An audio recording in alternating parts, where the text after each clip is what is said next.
Good morning students, welcome to our channel. Hope so आप सबकी तैयारी बहुत अच्छी चल रही होगी। जैसे कि आप सबको पता है, अमृतसर कोर्ट के रिगार्डिंग मैं बैक टू बैक आपके लिए वीडियोस अपलोड कर रहा हूं। तो बहुत सारे बच्चों को क्वेरीज आ रही थी, सर प्लीज़ ऐसे के बारे में बता दीजिए। देखिए, आज मैं ऐसे लेके आया हूँ जो मेरा एक प्रीशियस कंटेंट है, जिसको मैंने अपने दिल से बहुत अच्छे से बच्चों को करवाया है। ठीक है, मैं बहुत स्पेसिफिक ऐसे लेके आता हूँ पेड कोर्स में, 4 से 5 ऐसे, वही आपके एग्ज़ाम में आ जाएंगे। आज मैं सिर्फ आपको उनकी एक झलक दिखाऊंगा कि एग्जैक्टली मैं कैसे बच्चों को पढ़ाता हूँ, कैसे क्या कुछ करता हूँ। ठीक है, वीडियो स्टार्ट करने से पहले मेरी आपसे रिक्वेस्ट रहेगी, जो भी बच्चे वीडियो पे पहली बार आए हैं तो प्लीज़ चैनल को भी सब्सक्राइब कर लीजिए, जिससे आने वाली वीडियो का नोटिफिकेशन सबसे पहले आपके पास आ जाए। वन मोर थिंग, जैसे बहुत सारे बच्चों को क्वेरीज आ रही थी, सर आप वीडियो अपलोड करते तो हमें पता नहीं चलता, तो प्लीज़ आप बेल आइकन अभी प्रेस कीजिए। ठीक है, जिससे कोई भी वीडियो आए तो आपके पास नोटिफिकेशन आ जाए उसका रिगार्डिंग। ठीक है, बहुत सारे बच्चों के क्वेरीज आ रहे सर हमें पता ही नहीं चलता आपने कब अपलोड करी, तो प्लीज़ नोटिफिकेशन अपनी ऑन रखिए आप।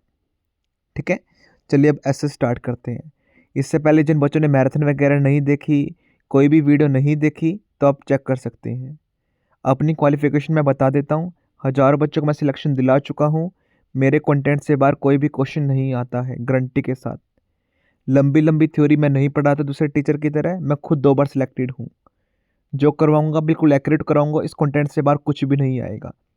ठीक है, हम ऐसे के बारे में पता करेंगे, एग्जैक्टली ऐसे कैसे लिखना है, क्या क्या चीज़ें का ध्यान रखना है। ठीक है, सबसे पहले हम टिप्स करेंगे, उसके बाद हम ऐसे के ऊपर मूव करेंगे। ठीक है, चलिए स्टार्ट करते हैं। साथ में जो महामैराथन मैंने इससे पहले करवाई थी, अराउंड 40 मिनट्स की वो वीडियो थी, तो उसके अंदर मैं बहुत जल्द आपको अनाउंस करूँगा किस बच्चों को फ्री में मॉक टेस्ट सीरीज़ मिली है। तो प्लीज़ जिन बच्चों ने नहीं देखी तो उसे जाके देखिए। ठीक है, साथ में कमेंट सेक्शन में आपको आंसर भी लिखने हैं वीडियोस में, जो क्वेश्चन मैंने पुट आउट किया आपसे। ठीक है, सबसे पहले टिप्स, आपको वर्ड लिमिट कितनी लिखनी होती है। ठीक है, देखिए आपके एग्ज़ाम में सबसे पहले सपोज कीजिए कोई भी ऐसा आता है, सपोज कीजिए ग्लोबल वार्मिंग आ गया, या फिर आर्टिफिशियल इंटेलिजेंस आ गया, या फिर माई हॉबी आ गया, कोई भी टॉपिक आ जाता है। ठीक है, इन सब में से कोई भी टॉपिक आ जाता है आपका। ठीक है, वहाँ पर वर्ड लिखे होते हैं कि 200 वर्ड्स में लिखना है, 300 वर्ड्स में लिखना है। ठीक है, अगर वहाँ पर नहीं लिखे तो आपको मार्क्स के हिसाब से देखना है कि 20 मार्क्स का पूछा गया है, 10 मार्क्स का पूछा गया है, 30 मार्क्स का पूछा गया आपसे। Got it. सपोज कीजिए आपको अगर 10 मार्क्स का पूछा गया है तो आपको 1 से 1.5 पेज लिखना है। आपको देखिए एग्जाम में A4 शीट मिलेंगी जिस पे हम जीरोक्स वगैरह करवाते हैं। ठीक है, लाइनिंग होने के बहुत कम चांसेस हैं, बिल्कुल प्लेन शीट मिलने के चांसेस बहुत ज़्यादा हैं आपको। ठीक है, एग्ज़ाम से पहले मेरी आपसे रिक्वेस्ट रहेगी, तो प्लीज़ एक बार आप पहले प्रैक्टिस कर लेना। पेड कोर्स की तो मैं बच्चों की प्रैक्टिस करवाऊंगा, आप सभी एक बार प्रैक्टिस कर लेना लिख के। ठीक है, क्योंकि बहुत सारे बच्चों की लाइनिंग टेढ़ी जाती है, तो प्लीज़ एक बार पहले से आप लिख लेना। साइड में अगर आप दोनों साइड में लाइनिंग लगा लेते हैं स्केल के साथ, तो काफ़ी अच्छा इंप्रेशन डलता है उस चीज़ पे। ठीक है, अगर 10 मार्क्स का पूछा गया है तो आपको 1.5 पेज के आसपास लिखना है कंपलसरी। 1 फुल पेज आगे से और सेकंड पेज उसके पीछे बैक साइड पे हाफ पेज। गॉट। अगर वहाँ पर वो 15 मार्क्स या 20 मार्क्स का पूछ लेता है तो आपको 2.5 या 3 पेजेस लिखने हैं। ठीक है, अगर वो 25 मार्क्स का या 30 मार्क्स का पूछ लेता है तो आपको 3.5 लिखने हैं। ठीक है, 10 मार्क्स में 1.5 पेज लिखने हैं, 20 मार्क्स में 2.5 पेज लिखने हैं, 30 मार्क्स में आपको 3.5 पेज लिखने हैं। अपने एक्सपीरियंस से बता रहा हूँ, ये नहीं कि आप लिखते जा रहे हो आपने आधा पेज लिख दिया ख़त्म। इतने सालों से मैं पढ़ाने का एक्सपीरियंस है मेरा, तो मैं जब भी आपको बोल रहा हूँ, एग्जामिनर को आपको बिल्कुल भी चांस नहीं देना कि आपके वो कहीं से भी मार्क्स काटे। कुछ भी नहीं आता, मुझे नहीं पता, कुछ भी लिख के आना है आपको, खाली तो बिल्कुल भी नहीं छोड़ के आना है। 10 मार्क्स का आया है, 1.5 तो लिखना ही है, ये इस चीज़ का ध्यान रखना आप। 10 मार्क्स का 1.5, 20 मार्क्स का 2.5, 30 मार्क्स का 3.5, बस। ठीक है, 20 थिंक बिफोर राइट। सबसे पहले आपने सोचना है कि एग्जैक्टली अभी आपके एग्जाम में देखिए, आपको मैं बता देता हूँ, 4 टॉपिक आएंगे या फिर 2 टॉपिक आएंगे कोई भी ऐसे के, उसमें से कोई आपको एक लिखना है। बहुत कम चांस रहेगा आपको कोई एक टॉपिक दे, कोई 4 टॉपिक आ सकते हैं या कोई 2 टॉपिक आ सकते हैं, राइट। तो आपको सपोज कीजिए 4 टॉपिक आते हैं या 4 टॉपिक आ जाते हैं, 2 टॉपिक आ जाते हैं। सबसे पहले लिखने से पहले ये नहीं करना कि आपको दिखा कोई भी फटाफट स्टार्ट कर दिया, नहीं। सबसे पहले आपको चूज़ करना है कि मैं कौन सा लिखूं, जिस पे आपके पास ज़्यादा कंटेंट है वो वाला हमेशा चूज़ करना। इसलिए मैंने लिखा थिंक बिफोर राइट, ठीक है। ये नहीं टॉपिक आया लिखना स्टार्ट कर दिया, नहीं। 1 से 2 मिनट 5 मिनट देना है हर टॉपिक पे। सपोज कीजिए तो कोई 2 टॉपिक आते हैं आपको। सबसे पहले जैसे जो एग्जामिनेशन शीट आपको मिलेगी, ठीक है, बैक साइड में रफ शीट होती है ज़रा सी, साइड में आप पेंसिल से या पेन से लिख लेना कि कितने मेरे पॉइंट्स बनते हैं इस ऐसे में, कितने मेरे पॉइंट्स बनते हैं इस ऐसे में, ठीक है। कि मैं अगर ये ऐसे मैं लिखूँ तो मैं कौन कौन से पॉइंट इंक्लूड करूँगा। तो आपको थोड़ा सा ना बैलेंस मिल जाएगा कि हाँ, कि कई कई बार क्या होता है कि आप जैसे ऐसे लिख रहे होते हैं तो बीच में आप रुक जाता है, आपका हाथ रुक जाता है, आपको समझ में नहीं आता मैं कौन सा पॉइंट लिखूँ कौन सा पॉइंट ना लिखूँ। अगर आपने पहले से 1 या 2 बड़ा कोई भी पॉइंट लिखा हुआ इंपॉर्टेंट, तो आपको आइडिया मिल जाता है, क्लू मिल जाता है कि हाँ अब मुझे आगे बढ़ाना है इस चीज़ में। ये मेरी ट्रिक्स थी जो मैंने एग्ज़ाम के टाइम पे अपनाई थी। मेरे खुद आउट ऑफ 20 19.5 मार्क्स आए थे। कोर्ट में जाके मैंने चेक किए थे अपने, ठीक है। 19.5 मार्क्स आए थे मेरे, ठीक है। वहाँ पर जाके जैसे ये नहीं करना कि कोई 2 हाथ से आगे टॉपिक लिखा स्टार्ट, नहीं। पहले 5 मिनट दो आप उस चीज़ को। जो आपके 5 मिनट है ना वो बाद में बहुत ज़्यादा वर्थ जाएंगे आपके। 5 मिनट में मैंने क्या किया, सबसे बैकशीट ली, साइड में दरासा लिख लिया कि हाँ ये टॉपिक मैंने इस पे लिखूंगा मैं, और ये पॉइंट्स इंक्लूड करूंगा। सिर्फ एक एक या दो दो वर्ड के, बिल्कुल छोटा छोटा सा, किसको दिखाई नहीं दे रहा था बिल्कुल भी, ठीक है। कि ये वाले पॉइंट्स मैंने इंक्लूड करने हैं।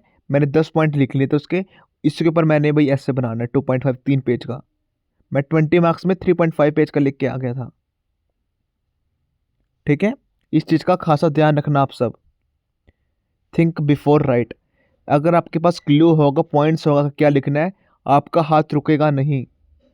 जो आपने पहले 5 मिनट लगाए हैं ना वो बाद में वर्थ जाएंगे आपके। मैंने बहुत सारे बच्चों को देखा है, कोई भी टॉपिक रहता है, सपोज कीजिए वुमेन एम्पावरमेंट रहता है, या फिर like that role of youth in building nation आ जाता है, ठीक है, ये वाले टॉपिक आ जाते हैं। बच्चे सोचते रहेंगे, थोड़ा सा लिखेंगे फिर सोचते रहेंगे। इतना टाइम नहीं है आपके पास बच्चों, गॉट राइट। 13 थर्ड पॉइंट, 10 15 20 30 ये मैंने आपको बता दिया। 10 नंबर का भी आ सकता है, 15 मार्क्स का भी, 20 मार्क्स का भी, 30 मार्क्स का, कोई भी कंफर्म नहीं है। कितने मार्क्स का भी आ सकता है, ये भी हो सकता है आपके एग्जाम में आए ही नहीं, ठीक है, कुछ भी हो सकता है। Fourth, don't criticize government. आप कुछ भी पॉइंट लिखते हैं, पोल्यूशन के बारे में लिखते हैं, वुमेन एम्पावरमेंट के बारे में लिखते हैं, ग्लोबल वार्मिंग के ऊपर बारे में लिखते हैं, आर्टिफिशियल इंटेलिजेंस के बारे में लिखते हैं, स्टार्टअप के बारे में लिखते हैं, एक्स वाई जेड किसी भी चीज़ पे आपको गवर्नमेंट की तरफ से नेगेटिव पॉइंट नहीं लिखने हैं कि गवर्नमेंट ने ऐसे कर दिया, गवर्नमेंट ऐसे करती है, गवर्नमेंट मतलब कुछ भी नहीं करती। कोई भी नेगेटिव पॉइंट नहीं लिखना। आप जॉब लगने के बाद गवर्नमेंट में ही सर्विस दोगे अपने, गवर्नमेंट को क्रिटिसाइज नहीं करना अपने एग्जाम में, चाहे वो कितनी बेकार हो अच्छी हो, डजेंट मैटर। आपको कोई नेगेटिव पॉइंट नहीं लिखना है गवर्नमेंट के प्रति, right. Fifth, write as much as you can. जितना हो सके उतना लिखो। देखना लिखने का भी एक तरीका होता है, एक कला होती है, एक आर्ट होती है। मैंने एग्जाम में खुद देखा है बच्चों को कह रहे कि ना सर हमने ना स्टार्टिंग से लेके एंडिंग तक इतना लंबा पैराग्राफ बना दिया, एक एक पैराग्राफ। चाहे आपकी राइटिंग स्किल कितनी अच्छी हो, आपको कभी भी अच्छे मार्क्स नहीं मिलेंगे उस चीज़ के अंदर। अरे बच्चों, एग्जामिनर के पास इतना टाइम नहीं है कि वो आपका पूरा पूरा पैराग्राफ पढ़े, इतना लंबा लंबा नहीं। उसको और भी पेपर चेक करने हैं। वो अपना बेनिफिट देखेगा ना कि तुम्हारा बेनिफिट देखेगा वो। एक कला होती है, एक आर्ट होती है, वही मैं आपको बताऊंगा भाई लास्ट में, ठीक है। Stick to the topic. Sixth paragraph. आपको 3 से 4 पैराग्राफ बना सकते हैं आप एग्जाम में। ये नहीं कि एक स्टार्टिंग किया एक एंड पूरा लंबा एक पैराग्राफ बना दिया, नहीं। आप 3 से 4 टॉपिक बना सकते, 3 से 4 पैराग्राफ बना सकते हैं इसके अंदर, ठीक है। Seventh, stick to the topic. इस टॉपिक के ऊपर स्टिक रहना है। ये नहीं कि घुमा फिरा के, जैसे बच्चे स्टार्ट किस चीज़ पे करते हैं, एंडिंग वो स्कोर किसी चीज़ पे कर रहे होते हैं, उसमें कुछ कुछ चीज़ ऐड कर देते हैं जिसका कोई लॉजिक ही नहीं है। नहीं, ऐसा नहीं करना। जिस टॉपिक के बारे में पूछा गया है तो कृपया करके उसके बारे में ही बताना। ठीक है, अप एंड डाउन हो सकते हैं, कम ज़्यादा हो सकता है, लेकिन टॉपिक के बारे में उससे से रिलेट होना चाहिए। ये नहीं कि कुछ का कुछ लिख रहे हैं आप सब, राइट। अब देखिए पेड कोर्स के कंटेंट जैसे मैंने बताया, अब हम इसके बारे में बात करेंगे कि देखिए आपके एग्जाम में चाहे पोल्यूशन आ जाता है, चाहे ग्लोबल वार्मिंग आता है, ये मेरा पेड कोर्स का कंटेंट है, जैसे मैं बच्चों को पढ़ाता हूँ इसके अंदर ऐसे के बारे में। ठीक है, मैंने बस एक छोटा सा सैंपल लेके आया हूँ इसके अंदर, क्योंकि बहुत बड़ी वीडियो बन जाएगी, वो मेरे लिए पॉसिबल नहीं है। पेड कोर्स का कंटेंट ही है ये। पोल्यूशन, ग्लोबल वार्मिंग, स्मोग, स्वच्छ भारत अभियान, इन्वायरमेंटल पोल्यूशन, ये सभी टॉपिक अगर आ जाते हैं, ये 5 ऐसे कोई भी आ जाता है, तो आपको एक ही ऐसे कंटेंट याद करना है। बस एक ऐसे याद कर लो, पांचों चीज़ आपकी कवर हो जाएंगी इसके अंदर। आई रिपीट अगेन, अगर इनमें से कोई भी ऐसे आ जाता है, आपको एक बार कंटेंट याद करना है। हर एक ऐसे, हर एक कंटेंट इन पांचों में आ जाएगा वो। ठीक है, स्टार्टिंग हम कैसे करेंगे, जैसे मैंने पेड कोर्स में बच्चों को बताया है, एक कोट के साथ, wipe out pollution before it's wipe you out, कि पोल्यूशन को ख़त्म कर दो इससे पहले वो आपको ख़त्म ना कर दे। मतलब देखते ही बनता है ना, एग्जामिनर कितना इंप्रेस हो जाएगा आपकी राइटिंग स्किल से। अगर वो स्टार्टिंग में सपोज कीजिए ग्लोबल वार्मिंग आता है, पोल्यूशन आता है, आपने ऊपर पोल्यूशन लिखा और आपने कोट लिख दिया और इसको अंडरलाइन कर दी, मैंने बोल्ड में तो पहले ही कर रखा है ये, मतलब कितना अच्छा इंप्रेशन डलेगा। आप खुद बताइए,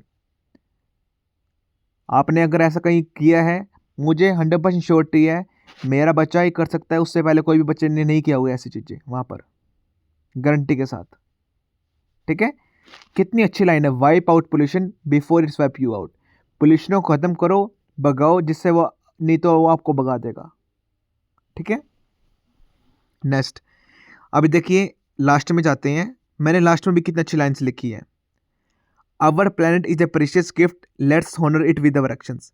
हमारा प्लैनेट एक प्रीशियस गिफ्ट है जिसको हम सर्व करते हैं, जिसको हम हॉनर करेंगे अपने एक्शन से, कि अच्छे काम करेंगे जिससे हमारी पृथ्वी कुछ खराब ना हो। कितना अच्छा है, मतलब आप खुद बताइए, पढ़ के मज़ा आ रहा है ना, मतलब सुन के मज़ा आ रहा है ना, मतलब ठीक है ना। एग्जामिनर के जब आप चेक कर रहे होंगे, सपोज कीजिए जीएस आपकी परमानेंट बहुत अच्छी जाएगी, हर चीज़ में टिक टिक लग रहा होगा, आपके मार्क्स आ रहे होंगे, काउंट हुए होंगे, जब वो ऐसे में पूछेगा ना, ये लाइन पढ़ेगा, वो और ज़्यादा खुश हो जाएगा आपका। देखिए हर एग्जामिनर, मैं भी एग्जामिनर के तौर पे मैंने भी पेपर वगैरह चेक किए हैं पहले।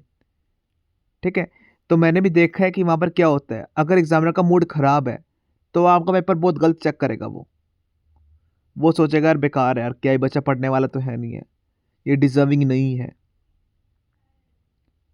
ठीक है, अगर अच्छा है सारा कुछ, सपोज कीजिए आपकी जनरल नॉलेज बहुत अच्छी जा रही है, मेरे पेड कोर्स के बच्चों की तो हमेशा जाएगी, इंग्लिश आपकी बहुत अच्छी जा रही है स्टार्टिंग में 70 तक, जब वो आपकी डिस्क्रिप्टिव में पहुंचेगा, अगर वो लाइन पढ़ेगा तो कितना अच्छा लगेगा उसको। आप खुद बताइए मुझे, आप खुद अपने आप को एग्जामिन करके देखिए, अगर आप एग्जामिनर होते, अगर आपको ऐसा कंटेंट मिलता तो कितना खुश होते आप, कैसे मार्क्स काट लेगा वो। ठीक है, अभी देखिए मैं और चीज़ आपको बताता हूँ बढ़िया अच्छी अच्छी। सपोज कीजिए कोई भी टॉपिक आता है, तो सबसे पहले उसके बारे में बताना है, ना कि स्टार्टिंग में ही बता देना है उसके पॉजिटिव पॉइंट, उसके नेगेटिव पॉइंट नहीं, एग्जैक्टली है क्या वो, किस बारे में बताना चाहता है, ऐसे का मीनिंग क्या है। ठीक है, अभी देखिए मैंने क्या लिखा, मैं आपको पूरा ऐसे एक्सप्लेन करूंगा, don't worry. The environment is not damage overnight, it is restored slowly by careless human behaviour. ठीक है, जो इन्वायरमेंट है डैमेज रातों रात नहीं हुआ है, जिसको डिस्ट्रॉयड स्लोली स्लोली किया गया ह्यूमन के बिहेवियर के द्वारा। ठीक है, आप खुद बताइए, अगर बहुत सारे बच्चे क्या करते हैं, सपोज कीजिए पोल्यूशन आता है, पोल्यूशन के नेगेटिव पॉइंट्स गिना देंगे कि यहाँ तक यहाँ पोल्यूशन फैलता है, नदियाँ खराब है, बहुत सारी फैक्ट्रीज हैं, व्हीकल्स हैं, नहीं, सबसे पहले एग्जैक्टली होता क्या है, वो कर क्या रहा है, उसके कॉन्सिक्वेंस क्या है, रीज़न क्या है, मतलब उसके बारे में बताना आपको। ठीक है, मीनिंग बताना, उसकी डेफिनेशन बतानी है आपको। Pollution, global warming, smoke are clear warnings that human progress has cross the limit of responsibility. Pollution, global warming और स्मोक ने क्लियर हमें इंडिकेट कर दिया है कि जो ह्यूमन की प्रोग्रेस हो रही है, उन्होंने अपनी लिमिट को क्रॉस कर दिया है। Nature always maintain balance but human actions have disturbed it repeatedly. जो नेचर है हमेशा बैलेंस करके रखता है हर एक चीज़, क्योंकि उसके पास बहुत सारे पेड़ वगैरह है हर एक चीज़। लेकिन जो ह्यूमन के एक्शंस हैं, जो ह्यूमन काम कर रहा है, जो उसकी दिनचर्या है, उसने सभी एक्शन को डिस्टर्ब कर दिया है, ख़राब कर दिया है। वो अपने अकॉर्डिंग चलाना चाहता है हर एक चीज़ को, ठीक है। उसके बाद गैप, फिर आपको एग्जैक्टली स्टार्ट करना है। Pollution is the foundation of most environmental problems. जो पोल्यूशन एक फंडामेंटल प्रॉब्लम बन चुकी है पूरे इन्वायरमेंट की, ठीक है। Industrial emission, vehicle smoke, improper waste disposal have severely polluted air, water, soil. Industrial में से जो हवा निकलती है, व्हीकल स्मोक और इम्प्रॉपर वाटर डिस्पोजल की वजह से सारी एयर, वाटर और सॉइल खराब कर दी इसने। Air pollution weeks human health and increase respiratory and health disease. जो एयर पोल्यूशन ने हमारी ह्यूमन की हेल्थ को ख़राब कर दिया है, डैमेज कर रहा है वो धीरे धीरे, साथ में रेस्पिरेटरी और हार्ट डिसीज को भी न्योता दे रहा है, इंक्रीज कर रहा है ह्यूमन के अंदर। Continuous pollution raise green gas level which directly lead to global warming. देखिए मैंने इसके अंदर कितने प्यारी तरह से मैंने जोड़ दिया, आप खुद बताइए। सपोज कीजिए स्मोक पूछे, पोल्यूशन पूछे, कुछ भी, मतलब मैंने धीरे धीरे सो ग्लोबल वार्मिंग पर ले आया हूँ। ये आर्ट होती है लिखने की, ठीक है। कॉन्टिन्यूस पोल्यूशन लगातार पोल्यूशन रेस करता है ग्रीन हाउस गैसेस को, जो डायरेक्टली लीड करेगा ग्लोबल वार्मिंग को, ठीक है। Rising global temperature has resulted in melting glaciers, climate imbalance, extreme weather events and irregular rainfall. जैसे जैसे टेम्परेचर बढ़ रहा है, उसके कारणवश अपने हमारे जो ग्लेशियर्स हैं वो मेल्ट हो रहे हैं, क्लाइमेट इम्बैलेंस हो रहा है, कभी सर्दी इतनी पड़ रही है, कभी गर्मी इतनी पड़ रही है, ठीक है। साथ में एक्सट्रीम वेदर इवेंट्स, कभी कभी बहुत भयानक चीज़ें आ रही हैं, जैसे कि ड्रोट आ गया, फिर कुछ भी अर्थक्वेक आ, कुछ भी आ, XYZ कुछ भी आ गया, ठीक है। साथ में इरेगुलर रेनफॉल हो रही है, कहीं पर तो बिल्कुल भी रेनफॉल नहीं हो रही, कहीं पर बहुत ज़्यादा हो रही है, ठीक है। These are not natural disasters, they are man made consequence. ये नेचुरल डिजास्टर्स नहीं है, जैसे कोई अर्थक्वेक आना, कोई रेनफॉल आना, ये कारण है कि जो मैन ने काम किया है, उनके रिजल्ट है। कॉन्सिक्वेंसेस मतलब रिजल्ट है मैन के। Smoke is the most visible and dangerous outcome of air pollution urban areas. शहरी इलाके में जो स्मोक है, मोस्ट विजिबल, सब कुछ साफ सुथरा दिखाई देने वाली और डेंजरस आउटकम है एयर पोल्यूशन की। इट रिड्यूस करती है विजिबिलिटी हमारी, मतलब जैसे आंखों की दृष्टि को देखने से, साथ में damage lungs and affect daily life. जैसे जो गंदी स्मोक होती है, जो हम एयर के साथ इनटेक कर लेते हैं, साथ में डैमेज करते हैं हमारी लंग्स को, साथ में हमारी डेली लाइफ को भी ये कर रही है। Smoke enter the human body without warning and silently harms the most vulnerable sections of the society. Smoke enter कर रही है हमारी बॉडी के अंदर विदाउट वार्निंग, मतलब बिना कुछ बताए वो हमारी बॉडी के अंदर एंटर कर रही है, साथ में साइलेंटली धीरे धीरे हमारे जो इंपॉर्टेंट सेक्शन है, लाइक देख लंग्स, किडनीज, XYZ कोई भी, आइज वगैरह, स्किन, अभी स्किन कैंसर भी हो रहा है, कि मतलब हर एक चीज़ को वो खराब कर रही है, खासकर चिल्ड्रन और बुजुर्गों को, ठीक है। It's repeatedly appearance show failure environmental control and public discipline. ये दिखाता है कि बार बार हमारे एफर्ट करने के बाद भी हम इसे कंट्रोल नहीं कर पा रहे हैं, क्योंकि मैन मेड जो मैन के एक्शंस हैं उसका ये रिजल्ट है ये। To promote cleanliness and environmental awareness, the government of India launch the Swachh Bharat अभियान। आप खुद देखिए, हर एक चीज़, एक टॉपिक दी है, मैंने उसमें सारी चीज़ ऐड करती है, ठीक है। क्लीननेस को प्रमोट करने के लिए, इन्वायरमेंटल की जगह अवेयरनेस फैलाने के लिए लोगों के अंदर, गवर्नमेंट ऑफ इंडिया ने लॉन्च किया Swachh Bharat Abhiyan. This mission emphasis sanitation, waste management and personal responsibility. ये मिशन जो लॉन्च किया गया स्वच्छ भारत अभियान, लोगों को के अवेयर करने के लिए कि कितनी इंपॉर्टेंट है, हर एक चीज़ के बारे में बताने के लिए लॉन्च किया गया है। Clean surrounding, reduce pollution, prevent disease and improve public health. जिससे जो हमारी पोल्यूशन है वो कम हो सके, साथ में पब्लिक हेल्थ की ठीक हो सके, और जो हमारी सराउंडिंग वो क्लीन रहे, ठीक है। स्वच्छ Bharat proves that environmental protection begins with small but constant habit. स्वच्छ भारत ने हमें साबित किया, हमें बताया है कि आपको छोटे छोटे एफर्ट करने हैं, जिससे आने वाले टाइम पे कुछ अच्छा हो सके हमारे लिए, ठीक है। जिससे हम बद से बदतर हालत ना बना सके, कुछ अच्छा कर सकें, ठीक है। आपकी छोटी छोटी हैबिट से ये कुछ सुधार होएगा। However government initiative alone are not sufficient. लेकिन जो गवर्नमेंट के ओनली इनिशिएटिव है, मतलब गवर्नमेंट अपने स्तर पर कुछ भी नहीं कर सकती अकेली, ठीक है। Environmental protection demands individual accountability, कि इन्वायरमेंट में कंट्रोल करने के लिए पोल्यूशन को हम सबको साथ में आना पड़ेगा, हम सबका साथ एक होगा, ठीक है, तो जब भी कुछ हो सकता है। Planting trees, avoiding plastic, conserving water, use public transport and maintaining cleanliness as practical solution with lasting impact. हमें ज़्यादा से ज़्यादा पौधे लगाने चाहिए, प्लास्टिक का कम से कम इस्तेमाल करना चाहिए, साथ में कंजर्व करना चाहिए हमें वाटर अपना, और पब्लिक ट्रांसपोर्ट को यूज़ करना चाहिए। जैसे अभी दिल्ली के अंदर है कि हम पब्लिक ट्रांसपोर्ट यूज़ नहीं कर सकते। सपोज कीजिए कि लाइक दैट कि पब्लिक ट्रांसपोर्ट हमें यूज़ करना, अपने व्हीकल्स हम यूज़ नहीं कर सकते, ठीक है। बहुत सारे होते हैं कि हमें साइकिल यूज़ करनी है, तो हमें ऐसे स्टेप लेने पड़ेंगे हमने अपने देश को बचाने के लिए, पोल्यूशन को कम करने के लिए, ठीक है। ऐसे ऐसे इम्पैक्टफुल एफर्ट्स हमें लगाने पड़ेंगे। In conclusion, development without environmental stability is unstable. Conclusion इसके तहत मैं ये बताना, इसके अंदर ये बताना चाहता है कि जो डेवलपमेंट है विदाउट सस्टेबिलिटी, मतलब इसका मतलब क्या है कि अगर हम आज ही सारे चीज़ यूज़ कर लेंगे तो आने वाली जो फ्यूचर की पीढ़ी है तो वो क्या यूज़ करेगी, उसको तो हर एक चीज़ दूषित मिलेगी, ठीक है। The environmental reflect human choices and behaviour, protecting nature today is not an emotion appeal, it is responsibility necessary for survival and future stability. कि जैसे अगर हम आज प्रोटेक्ट करेंगे, वो हमारी अब इमोशनल अपील नहीं है आप सबसे, लेकिन हमें फ्यूचर के लिए भी तो सोचना है। सपोज कीजिए अगर आज आज आपके घर पे बेबी हो रहा है, तो 10 से 15 साल वो बाद बड़ा हो जाएगा, तो उसके लिए क्या बचेगा, उसको तो हर एक चीज़ दूषित मिलेगी, पूरा नेचर उसको उसके लिए ख़राब होएगा अगर हम आज प्रिजर्व नहीं करेंगे कुछ भी, ठीक है। लास्ट में क्या लिखना है, our planet is a precious gift, let's honour it with our actions. Suppose कीजिए अगर आप ऐसा कंटेंट लिख देते हैं ना, अगर मैं एग्जामिनर हूँ, देखिए मैंने कंटेंट काफ़ी पहले बता देता हूँ, कंटेंट काफ़ी कम लिखा है, ठीक है। 5 से 10 नंबर का ही लिखा है मैंने, बहुत कम लिखा है। 10 नंबर का तो मैं बता ही नहीं सकता, काफ़ी कम लिखा है मैंने, 5 नंबर का ही बोलूँगा मैं इस चीज़ को, ठीक है। अगर ऐसा कंटेंट लिख देते हैं, एग्जामिनर के पास कोई चॉइस नहीं है कि वो आपको कहीं से भी मार्क्स काट सके। वो ये पेड कोर्स का एक पार्ट है जो मैं बच्चों को पढ़ाता हूँ, ठीक है। मेरे कंटेंट से बार कुछ भी नहीं आएगा, श्योरिटी के साथ, गारंटी के साथ। जिन बच्चों को ज्वाइन करना है, मेरे पढ़ाने का तरीका अच्छा लगता है, जैसे मैंने इससे पहले एक वीडियोस बनाए थे सिनोनिम्स के लिए 1 घंटे के अराउंड, तो जिन बच्चों ने नहीं देखी है, मैंने उसमें हर एक सिनोनिम्स अराउंड 80 के आसपास करवाए हैं, हर एक ट्रिक के साथ। तो प्लीज़ आप उसे कंप्लीट करिएगा, ठीक है। एग्ज़ाम के रिगार्डिंग और कोई भी क्वेरीज है, feel free to contact me.